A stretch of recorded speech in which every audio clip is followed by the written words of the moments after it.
সিদ্ধান্তটা তো 10 মাস পরে হওয়ার কথা ছিল না।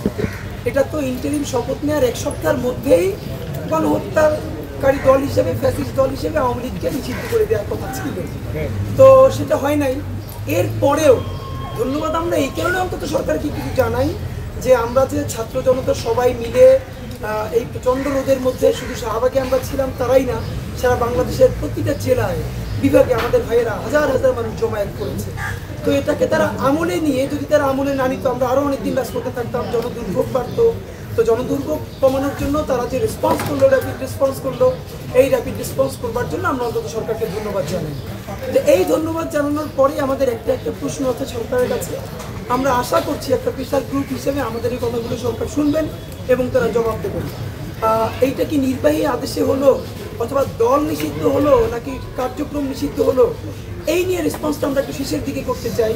তার আগে আমরা আপনাদেরকে সরকারকে আবারও মনে করিয়ে দিতে চাই, আপনি লীগকে যেই প্যাটার্নে নিষিদ্ধ করেন অথবা জুলাই ঘোষণাপত্রের ব্যাপারে যাই বলেন, এর মানে কিন্তু আপনি গণহত্যার ফ্যাসিবাদের রাষ্ট্রপতি আব্দুল হামিদকে প্রোটোকল দিয়া দেশ থেকে পালাইতে ব্যবস্থা করে দিচ্ছেন।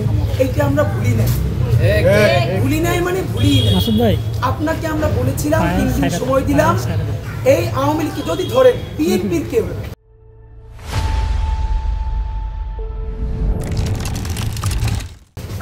এই রাষ্ট্রপতি হামিদকে পালানোর ব্যাপারে থাকে অথবা জামাতের কেউ থাকে, আপনার তাদের নাম বলছেন না কেন?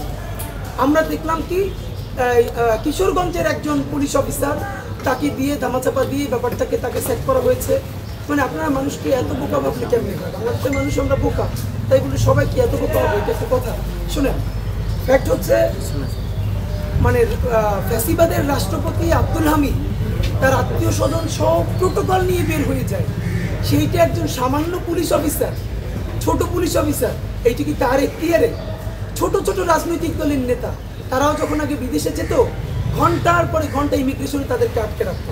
এনএসআই তাদেরকে ভিন্ন এনএসআই ক্লিয়ারেন্স লাগতো, তারপরে আরও ভিন্ন ডিজি ক্লিয়ারেন্স লাগতো। আর তাহলে এই যে আব্দুল হামিদের ব্যাপারে ক্লিয়ারেন্স কে দিয়েছে, কারা দিয়েছে? স্বরাষ্ট্র উপদেষ্টা আমাদের এইখানে আপনাদের সামনে এই কয়েকদিন আগে আমরা বলেছিলাম, তারপরেই তিনি বলেছেন যে যদি উনি এটা উদ্ঘাটন করতে না পারেন তাহলে উনি পদত্যাগ করবেন। এই সৎ সাহসটাকে আমরা কংগ্রাচুলেট করি। এবার আমরা এটার অ্যাকশন দেখতে চাই। আপনি অন্য যা কাজ করেন এটা করতে থাকতে হবে। অনতিবিলম্বে আব্দুল হামিদকে কারা দেশ থেকে পালাতে সাহায্য করেছে তাদের নাম ঘোষণা করতে হবে, তাদেরকে বিচারের আওতায় আনতে হবে। আর যদি না নেন তাহলে শাহবাগে আমরা একবার গেছি মানে আমরা আর জীবনে যাবো না, সেই তওবা করে আসি না। আমরা যেহেতু আমাদের জীবন বাংলাদেশের স্বাধীনতা, সার্বভৌমত্ব এবং জুলাই যোদ্ধাদের নিরাপত্তা নিশ্চিত করবার জন্য আমরা আমাদের জীবন আল্লাহর কাছে সঁপে দিয়েছি, সুতরাং আমাদের জীবনের বিনিময়ে হলো আমরা বাংলাদেশের নিরাপত্তা ইনশাল্লাহ নিশ্চিত করেই ছাড়বো। সুতরাং আপনাদেরকে আমরা বলি যে এই আব্দুল হামিদের দায় এখন পর্যন্ত সরকার বড় করে কোনো অ্যাকশন দেয় নাই, তার অ্যাকশন আমরা জানতে চাই। দ্বিতীয়ত, আমরা যেই লিফলেট লক্ষ লক্ষ লিফলেট বিলি করেছি ইনকিলাব মঞ্চের পক্ষ থেকে, তার প্রথম ছিল জুলাই, পিলখানা ও শাপলা গণহত্যার বিচার, এবং দ্বিতীয়ত সেই গণহত্যার দায়ে ফ্যাসিস্ট আওয়ামী লীগকে নিষিদ্ধ করা। তো ফ্যাসিস্ট আওয়ামী লীগ নিষিদ্ধ করা এটা আমাদের দ্বিতীয় দাবি। প্রথম দাবি কিন্তু জুলাই গণহত্যার বিচার, পিলখানা শাপলার বিচার। আপনারা যদি মনে করেন এই আওয়ামী লীগকে কোনো না কোনোভাবে নিষেধাজ্ঞার একটা প্যাটার্ন আমাদেরকে দেখিয়ে তারপরে জুলাই গণহত্যার দাবি ভুলে গেছে, এইটা মোটেও সঠিক কথা নয়। আপনাকে অতি দ্রুত গণহত্যার দৃশ্যমান বিচার শুরু করতে হবে। শুধু জুলাই গণহত্যার বিচারই নয়, আপনাকে পিলখানা এবং শাপলা গণহত্যার কথাও, এখনো শাপলা কেন গণকমিশন হচ্ছে না? মানে কবে হবে? আমরা চিৎকার করতে করতে মরে যাচ্ছি। শাপলা গণহত্যার জন্য কমিশন করতে হবে। এই দুটি কথা বলার পরে আমরা শেষের দিকে বলবার চেষ্টা করবো, এর মধ্যে সরকার না করলে আমাদের আগের কর্মসূচি চলবে।